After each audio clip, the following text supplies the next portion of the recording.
Most anthropologists have been satisfied to go looking for vanishing little tribes, utterly irrelevant, the Booga Booga and the Luga Booga. And they go and they spend 6 months a year and they study all they know about the Luga Boogas. All their little ritual and their dances and their kinship system, who is my mother's brother, sister, son, etc. Utterly irrelevant to any illuminating vision of African civilization. And they come and they extrapolate masses of things about it. And so we have thousands and thousands of books about Africa that tell us absolutely nothing about the quintessential African. You cannot imagine what a Holocaust hit Africa.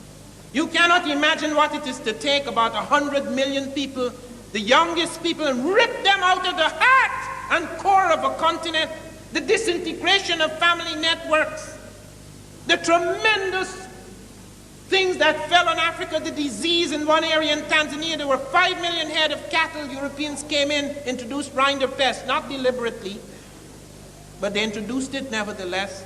Almost all the cattle disappeared. You cannot imagine in the Americas, millions of people vanished just because of the common cold which Europeans had introduced in America.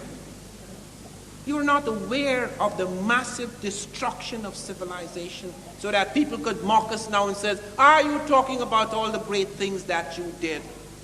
If you did all of these great things, why are you not great now? What has happened to you? Why are you so broken and shattered and fragmented and lost?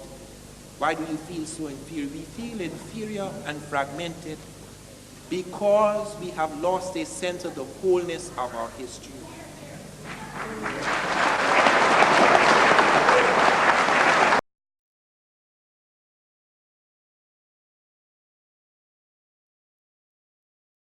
Because we can only heal, and this is true for the black as well as for the white, both the prisoner and the imprisoned, both the prisoner, and the jailer.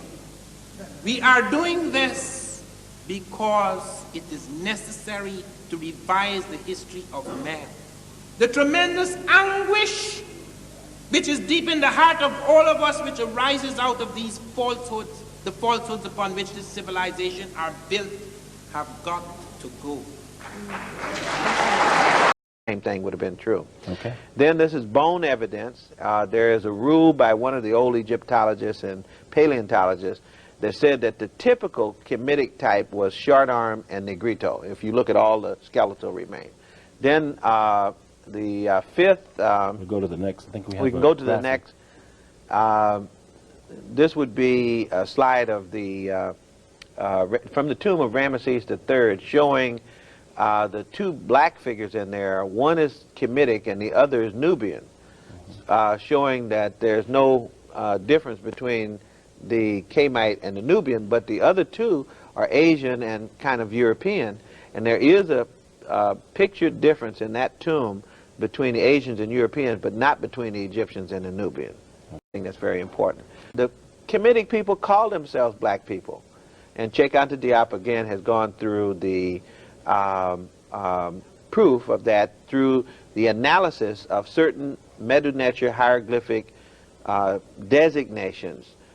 In particular, the name Kemet, K-M-T, not just K-M. K-M is black, but when you add the T to it as a determinative, and when you add the key to it, Kemetu, and when you add the determinative, little man and little woman with 3 strokes under them, that's the plural. So that's man and woman plural. That means people.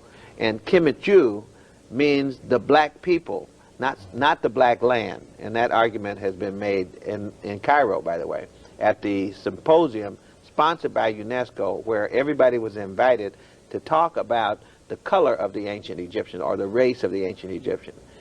Logic, arithmetic, astronomy, geometry, and music, what we call the 7 liberal arts. This was the educational system that was in place at the time that Greek people came to Kemet. Now go back and show who the people were that established this. Okay, the people, the ones images you showed earlier. Okay, the images that we're showing are these people. See, now I just skipped back to the 12th dynasty, but in this dynasty, these people were teaching trigonometry. In other words, we have papyri with math problems on them, the Rhind papyrus, the Moscow papyrus with problems on them. These papyri were written in the 12th dynasty, and they had problems not only in geometry but also in trigonometry. That just gives you an example of how much, how highly developed mathematics to the world. All right.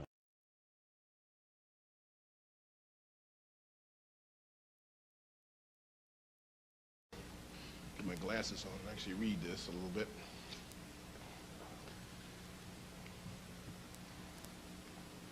Yes. Problem number 56 in the Rin mathematical papyrus, that's the one you see up there, seeks to find the slope of a pyramid whose height is 250 cubits and whose base is 360 cubits. The answer is 5 and 1/25 palms for each cubit in height, representing the cotangent of the angle of the slope of the pyramid's face. Now, if you've got a cotangent, if you can find cotangents, you know the way you can find tangents is that you flip the cotangent over. It's the inverse of a tangent. The other thing, too, just look at that. Imagine that that pyramid is three-dimensional, because that's what it's supposed to be. Now, all you really have to do is inscribe a triangle inside that pyramid, a right triangle whose height is also the same as the height of the pyramid. Therefore, the face becomes the hypotenuse, and half of the pyramid's base becomes the base of that right triangle, and then the height of the pyramid becomes the height of the right triangle. When you have all that in place, and it's really just a matter of drawing it in, you then can find sine and cosine. So now, if they have the tangent and cotangent and the ability to find sine and cosine, by definition, they have trigonometry. They have trigonometry.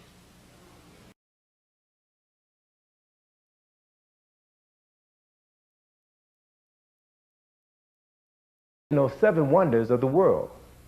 This magnificent structure stands as tall as a 45-story building and is comprised of nearly 2.5 million stone blocks, which weigh an average of 2.5 tons each. This one building is comprised of enough stone to make 30 Empire State Buildings. The temple complex of Ipet-i-Sut, now called Karnak, was one of the greatest accomplishments ever achieved in Kemet. It is comprised of numerous temples, one of which contains the largest colonnaded hall ever constructed. This great hall consists of 136 columns, which stand in 16 rows. The tallest columns are 69 feet high and are large enough to accommodate a group of 100 men standing on its apex. This one room has enough floor space to equal the Cathedral of Notre Dame in Paris. And the entire complex is large enough to accommodate all of the churches built in London since the birth of Jesus the Christ.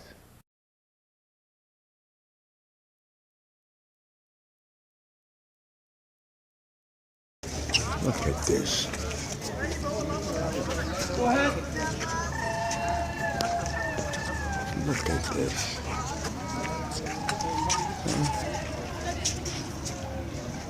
Who built like this?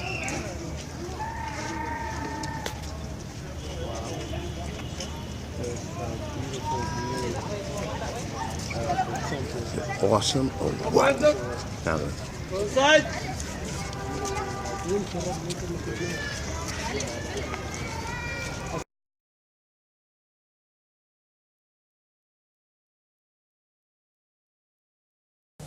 Everything is an echo and echo and echo. They haven't even begun to question the basics in this civilization. As Dr. Diop has shown, that a great deal of the Greek science, and we're not attacking the Greeks, because they had their own genius too, but the basis, all these things they claim, you see, Hippocrates, taking sections out of the work of earlier Egyptian writers without giving any credit to them at all. Pythagoras, the Pythagorean theorem was worked out long ago. Pythagoras spent 7 years, some people say 22 in Egypt. And he comes back with all this, even medical theories, and brings it all back to Greece and all the claim. All the great European scholars went to Africa. Thales of Miletus, Democritus, Pythagoras, Eudoxus. There's a whole list. A whole list of them walking into Africa, picking up things from astronomy, geometry, medicine, etc., and going back home and claiming it to be theirs. Father of this and father of that, when they're the children. It's to come on the ladder. No, sir. It's just the opposite. When you go and look at their medicine, I spoke in Atlanta to the Center for Disease Control. Africans had aspirin before us. They were using Salix capensis, which is salicylic acid, the main active ingredient in aspirin. They were using tetracycline 14 centuries ago in Nubia. They found the yellow-green flash of tetracycline in Nubian bones 14 centuries ago. They only started using that antibiotic in America in the 1950s. They pioneered in several operations. They pioneered in the cesarean operation. Dr. Finch has written a fine thing on the cesarean. At the time when that operation was experimental in Europe, people like Dr. Felkin went into Africa and observed the Banyoro surgeons performing the cesarean, and the mother was hale and hearty after 4 or 5 days. No woman survived the cesarean in Europe in the 1870s. None. No woman survived. And they observed the operation, the way they stitched, the way they opened the belly, the kind of instruments they used. They observed they were using one of the instruments, the cautery iron, with such fantastic skill. It was very minor tissue damage that caused great ruptures in the European hospitals. They found that Africans were using both anesthetics and antiseptics in their operating theaters at that time, when in Europe, Lister only introduced antiseptics 2 years earlier than the witness of this operation, which the witness said must have been going on for quite a while because the Africans were performing with routine skill what was then experimental surgery in Europe.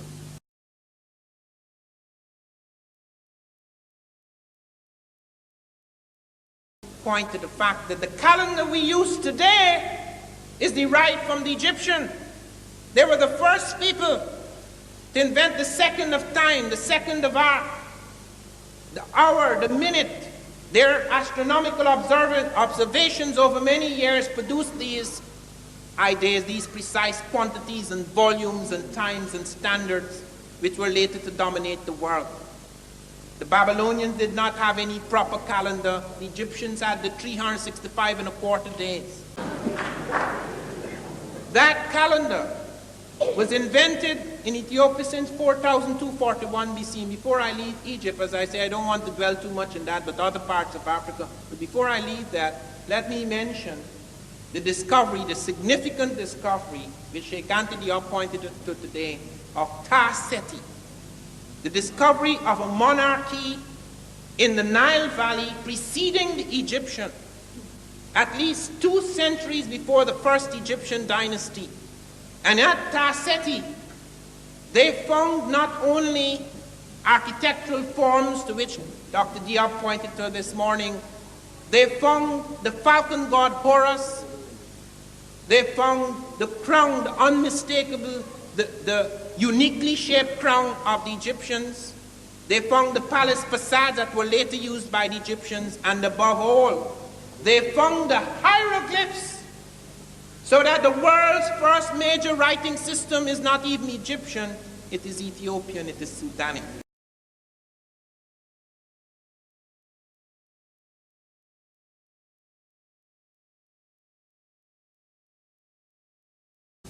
About 7 centuries ago, they found Africans were plotting an invisible star, Sirius B. Sirius A is a bright star we all see in the night sky. Sirius B is impossible to see with the naked eye.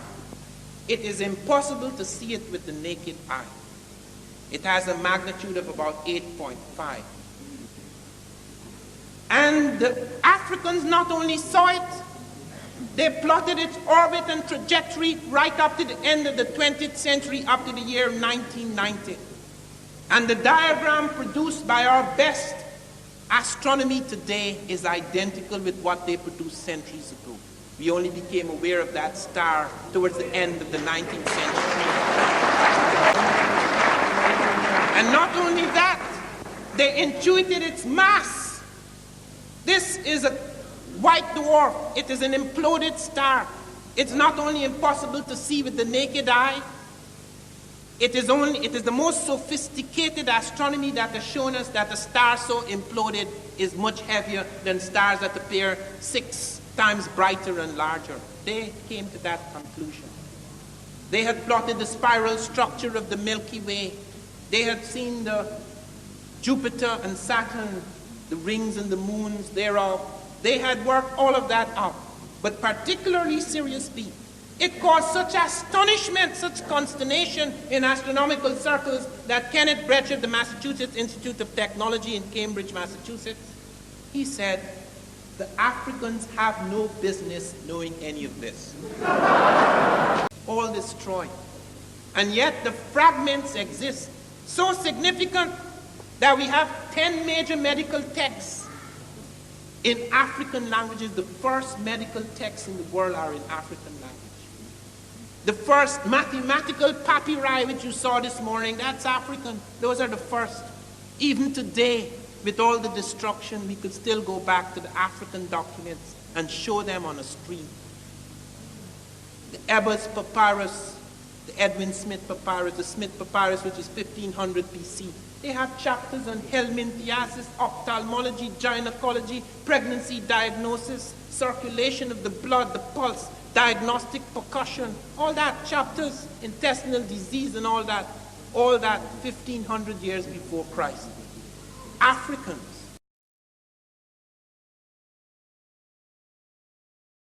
The architect responsible for the design of the step pyramid was a man named Imhotep.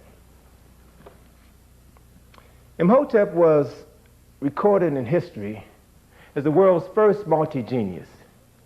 He is a prime minister to Zoser. He was a poet, a philosopher, a physician. He is considered to be the author of the world's oldest medical treatise ever written.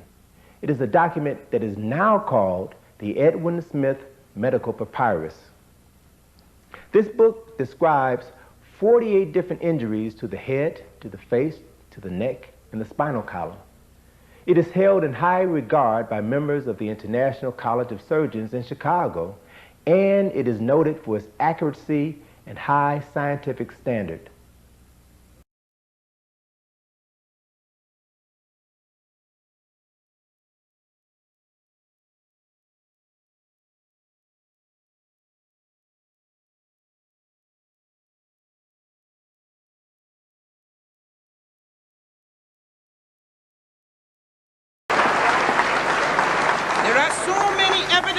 Apart from the question of what the Greeks said, who actually saw these Egyptians, apart from all the evidence that Sheikh Antiochus brought forward and others, there is evidence, the migration, the movement of agriculture. Every major plant in Egypt,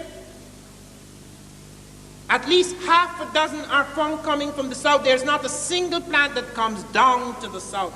This nonsense about civilization, that civilization in Egypt was created by Asiatics and Caucasoids, and then they brought the light of civilization down to the benighted black barbarians in the south.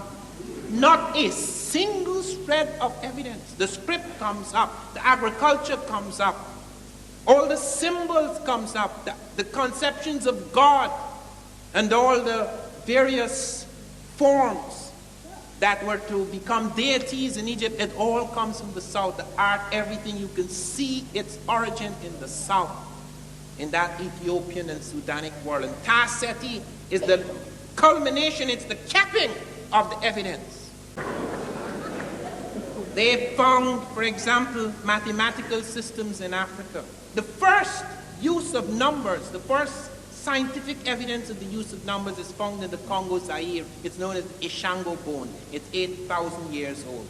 It's very simple, but it is cited because it's the first evidence we do have. But we have found more complex, far more complex mathematical systems, like the Yoruba, for example, are found to be using a complex mathematical system which one of the mathematicians, Conan, calls one of the most abstract and complex mathematical systems. Why didn't we know about this? Because if you go among the Bushmen and the Kalahari, or the Wugabuga and the Lugabuga, you're not going to find mathematics. Antique. Look at mathematics in Europe. It was nothing. Do you know that when the numbers system 1, 2, 3, 4, 5, 6, 7, 8, 9, 10, that's Hindu, the Arabs and Africans invaded Europe as Moors, and the Arabs brought from India the numbers Fibonacci, yes, brought it to Europe first in 1202, but the Europeans didn't accept it because the church said numbers are works of the devil. It's as late as the 17th century.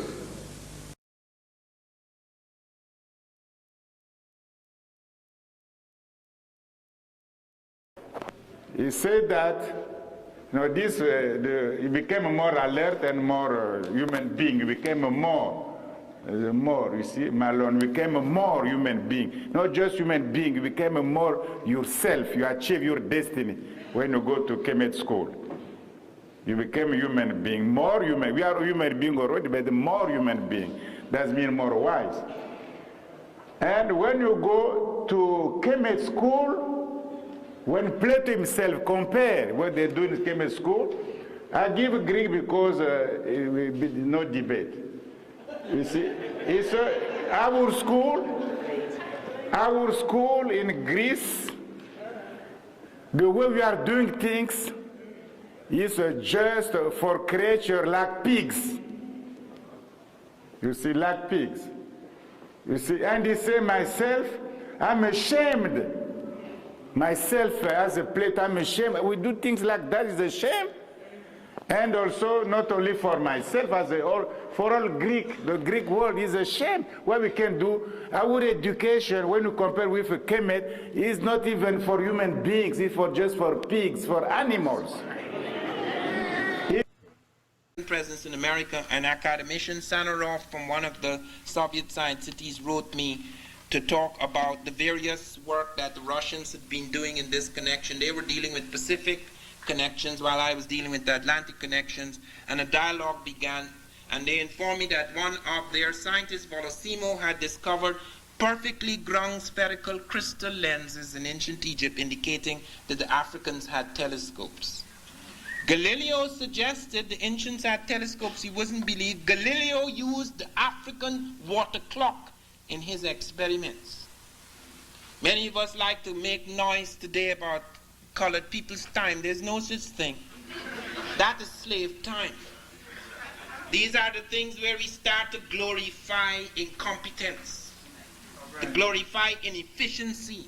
The Africans were remarkable in those times because they were the best in their field. They strove for excellence. Not everyone can be excellent, but you have to strive for it.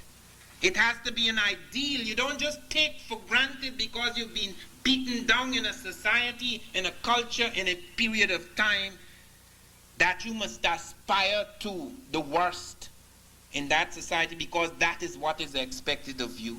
What they expect of us is their bloody business. It is what we expect of ourselves.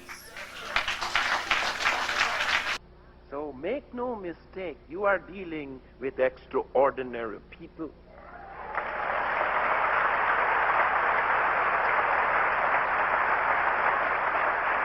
Because the next myth coming up in the 21st century is how the Japanese are the superior people of the world.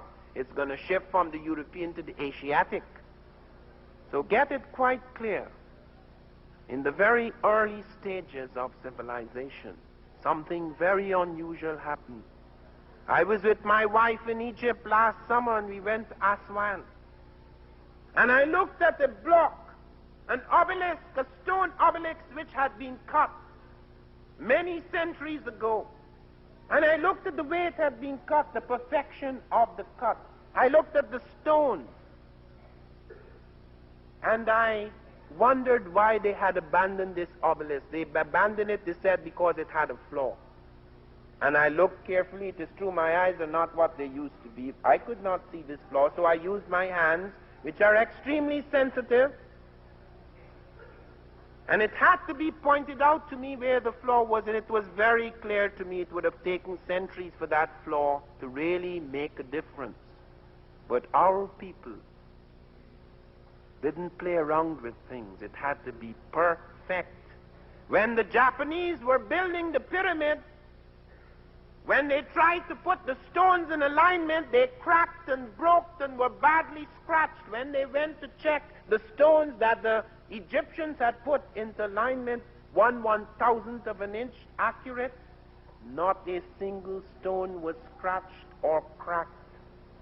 You are dealing with people who felt you had to be as perfect as possible. Let us pray that those of us, our people who learn of their heritage, their ancestors, will not accept mediocrity as their standard.